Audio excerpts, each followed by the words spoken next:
Sir ಈಗ ಸಿಂಧು ನದಿ ನೀರನ್ನ ತಡೆ ಹಿಡಿದಿರ್ಬೋದು, ಇದೆಲ್ಲ ಉತ್ತಮ ಕ್ರಮ ಅಂತ ಸರ್. ಈಗ ಯುದ್ಧ ಆಗ್ಬೇಕು ಅನ್ನುವಂತ ಚರ್ಚೆಗಳು ದೊಡ್ಡ ಮಟ್ಟದಲ್ಲಿ ಜನಮಾನಸದಲ್ಲಿ ಇದೆ. ಮಾಜಿ ಪ್ರಧಾನಿಗಳಾಗಿ ನೀವೇನ್ ಹೇಳ್ತೀರಾ ಸರ್? ಯುದ್ಧ ಮಾಡಬೇಕು ಅನ್ನೋ ನೀವೆಷ್ಟ್ ಮಾತಿರೋ ಪ್ಲೀಸ್ ಹಿಯರ್ ಮೀ. ಯುದ್ಧ ಮಾಡಬೇಕು ಅನ್ನೋ ಸನ್ನಿವೇಶ ಹೇಗೆ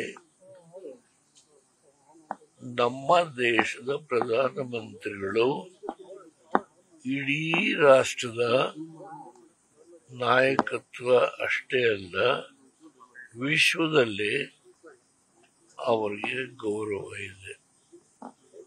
ವಿಶ್ವದ ರಾಜಕೀಯದ ಅನೇಕ ರಾಷ್ಟ್ರಗಳು ಈ ಘಟನೆಯನ್ನ ಖಂಡಿಸಿದ್ದಾರೆ,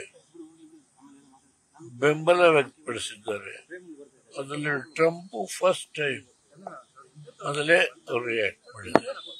ಅದರಿಂದ ಇಂಟರ್ನ್ಯಾಷನಲಿ ಆಲ್ಸೋ ಇಂಡಿಯಾ ದೇಶಕ್ಕೆ ಬೆಂಬಲ ಕೊಡತಕ್ಕಂಥ ಅನೇಕ ರಾಷ್ಟ್ರಗಳು ತಮ್ಮ ಭಾವನೆಯನ್ನು ವ್ಯಕ್ತಪಡಿಸಿದ್ದಾರೆ.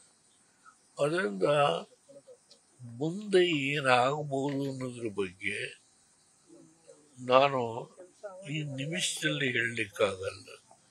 ಪ್ರಧಾನಮಂತ್ರಿಗಳು ತೆಗೆದುಕೊಳ್ಳುವ ಆಯಾಯ ಸನ್ನಿವೇಶಕ್ಕೆ ತಕ್ಕಂತೆ ಈ ನಿರ್ಣಯ ತೆಗೆದುಕೊಳ್ತಾರೆ.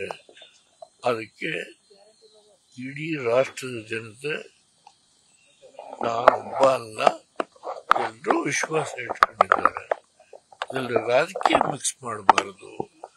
ಪ್ರಧಾನಮಂತ್ರಿಗಳು ತೆಗೆದುಕೊಳ್ಳುವ ನಿರ್ಣಯಕ್ಕೆ ನಾವೆಲ್ಲರೂ ಒಗ್ಗಟ್ಟಿನ ಸಹಾಯ ಮಾಡಿ, ನಮ್ಮ ಒಗ್ಗಟ್ಟಿನ ಪ್ರದರ್ಶನ ಮಾಡಿ, ಇಂಥ ಘಟನೆ ಮುಂದೆ ಯಾವುದೇ ಕಾರಣದಿಂದ ನಡೆಯಬಾರದು.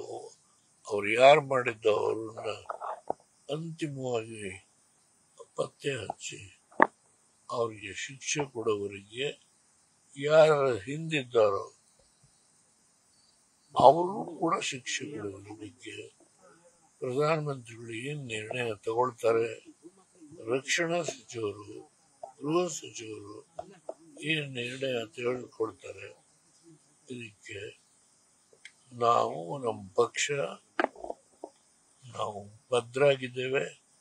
ನಾನು ಇದಕ್ಕಿಂತ ಹೆಚ್ಚು. ನ್ಯೂಸ್ ಫಸ್ಟ್ ನಿರ್ಭೀತಿಯಿಂದ ನಿಮ್ಮ ಪರವಾಗಿ.